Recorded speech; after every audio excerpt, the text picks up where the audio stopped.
একদল জাহান্নামে যাও। তুমি দুনিয়াতে তুমি নামাজ পড়ছো, সবই করছো, এলেমও শিখছো, কিন্তু যেই পরিমাণে এলেম আমি আল্লাহ তোমারে দান করছিলাম সেই পরিমাণ আমল তোমার মধ্যে ছিল না, এই জন্য তুমি জান্নাতে যাইতে পারবা না। একদল নামাজিকে ডাকিয়া ডাকিয়া বলবে জাহান্নামে যাও, একদল হাজিকে ডাকিয়া বলবে জাহান্নামে যাও, একদল শহীদদেরকে ডাকিয়া বলবে জাহান্নামে যাও। দোস্ত কেন বলা হবে শুনিয়া রাখো, আমার নবী আপনার নবী মায়ার নবী বলে যে মানুষ নামাজ পড়ে মানুষকে দেখানোর জন্য, যেই মানুষ হজ করে মানুষ তাকে আল হজ বলার জন্য, যেই মানুষ দান করে বাবা তাকে দানবীর বলার জন্য, যেই মানুষ শহীদ হয় বাবা মানুষ তাকে বীর যোদ্ধা বলার জন্য। যদি তার ইখলাস ঠিক না থাকে ওই আমল দিয়া সে জান্নাতে যাইতে পারবে না। সেই জন্য কবিতার ভাষায় বলে লোক দেখানো ঈমানওয়ালা কপট মুনাফিক, লোক দেখানো ঈমানওয়ালা কপট মুনাফিক, জায়গা তাদের জাহান্নামের সবচেয়ে নিচে ঠিক।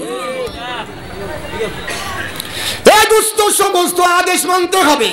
এক নম্বর আদেশ আমার আল্লাহর পবিত্র কোরআনে সূরা নহরের 90 নম্বর আয়াতের মধ্যে বলছে, ও তামাম পৃথিবীর মানব জাতিরা তোমরা ইনসাফ ওয়ালা হয়ে যাও, তোমরা সমাজের মধ্যে ন্যায় বিচার প্রতিষ্ঠা করো। এটা কার আদেশ? ন্যায় বিচার প্রতিষ্ঠা করার কথা। এটা কার কথা?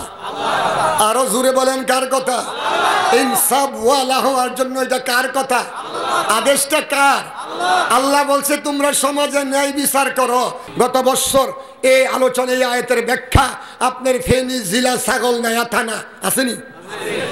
হাসান আমি কথা কইলাম দলিল দিয়া যায় কেন? ওই যে এটা রেকর্ড হইতাছে যাতে হে চেয়ারম্যান সাহেব শুনলে বুঝে হুজুরে আমার কথাটা কইছে। গ্রামের নাম লক্ষ্মীপুর।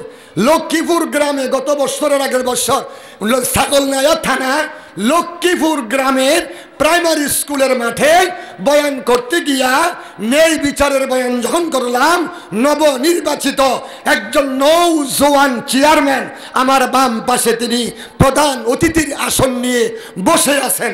বয়ান আমার শেষ, আমি দোয়ার আগ মুহূর্তে স্টেজ থেকে উঠবো, আরেকজন বুজুর্গ আছে তিনি দোয়া করবে। তিনি আমার গলার মধ্যে ধরে চিৎকার করতে করতে চোখের পানি যখন আমার কাঁধের মধ্যে লাগছে, আমি বললাম ভাইজান এইভাবে কাঁদতেছেন কেন, ফুফায়া ফুফায়া কাঁদছেন কেন? এবার বলতেছে হুজুর আমার জীবনও ইচ্ছা ছিল না আমি চেয়ারম্যানই করব, এলাকাবাসী আমাকে চেয়ারম্যান বানিয়ে দিছে। আপনি আজকে যে ওয়াজ করছেন যদি তার বিপরীত হয় আমার জাহান্নাম ছাড়া উপায় নাই। আমি আপনার কাছে ওয়াদা করতেছি আমি আর সামনে কোনোদিন নির্বাচন করব না, আর প্রতিনিধি হওয়ার চেষ্টা করব না। অন্তত যেহেতু নির্বাচিত হয়ে গেছি এই 5টা বছর যেন আল্লাহর কোরআনের এই 16 নম্বর সূরা নহলের 90 নম্বর আয়াতের উপরে আপনি যে ব্যাখ্যা বিশ্লেষণ করেছেন তার উপরে যে আমি আমল করতে পারি। আমি দুয়ার জন্য আপনাকে ভাবে জড়ায় ধরলাম। আমি তিনার মাথার মধ্যে দুটো হাত বুলাই ফু দিয়া বললাম আমিও দোয়া করি আল্লাহ পাক আপনার দ্বারা ন্যায় বিচার প্রতিষ্ঠা সমাজে হোক, আর কিয়ামতের মাঠে আপনি নবীজির সঙ্গে জান্নাতে হয়ে যান। এ দোয়া করি। তিনি বড় খুশি হইয়া তারপরে চলে গেছেন। আপনারা ওয়াদা করেন আমরা সমাজে ন্যায় বিচার করব, আর কখনো টাকার বিনিময়ে বিচার করব না।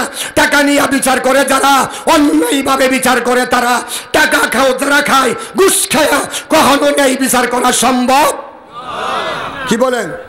ঘুষখোর কখনো নেই বিচার করতে পারবে না। যারা টাকার বিনিময়ে সমাজে বিচার করে তারা হলো আন্তর্জাতিক সন্ত্রাস। ঠিক না ঠিক? তারা আন্তর্জাতিক সন্ত্রাস, আন্তর্জাতিক দুর্নীতিবাজ। আমি তাদেরকে বলে যাই সামনের দিনগুলোতে যারা এই নেতা হওয়ার ইচ্ছা রাখতেছেন, যদি আল্লাহর কোরআনের উপরে আপনারা বহাল থাকতে পারেন তাহলে নেতা হওয়ার চিন্তা করেন। নেতাদের জন্য খুশখবরি আছে। আরশের নিচে বুখারী শরীফের সুদীর্ঘ এক লম্বা হাদিস 1337 নম্বর হাদিসের ব্যাখ্যা। আল্লাহ রাসূল বলেছে 7 জনকে আরশে ছায়া দিবে, তার মধ্যে 1 নম্বর হলো যারা সমাজের মধ্যে ন্যায় বিচার করবে। যারা সমাজের মধ্যে ন্যায় বিচার প্রতিষ্ঠা করবে তারা 1 নম্বরে তারাই আরশের নিচে দাঁড়াবে, তারাই নবীজির সঙ্গে জান্নাতে যাবে। জান্নাতের খুশখবরি আজকে দেওয়া আর সম্ভব হচ্ছে না। যারা জান্নাতে যাবেন কি খাবেন, জান্নাতের বাড়িটা কি দিয়া বানাইছে, জান্নাতের ভিতরে কি কি আছে, এইগুলির উপরে বুখারী ও মুসলিম আবু দাউদ শরীফের হাদিসের ব্যাখ্যাগুলো আমি কবিতা রূপে আমি নিজে প্রায় 300-400 কবিতা লিখেছি, অর্থাৎ বাঙালিদেরকে বোঝানোর সুবিধার্থে।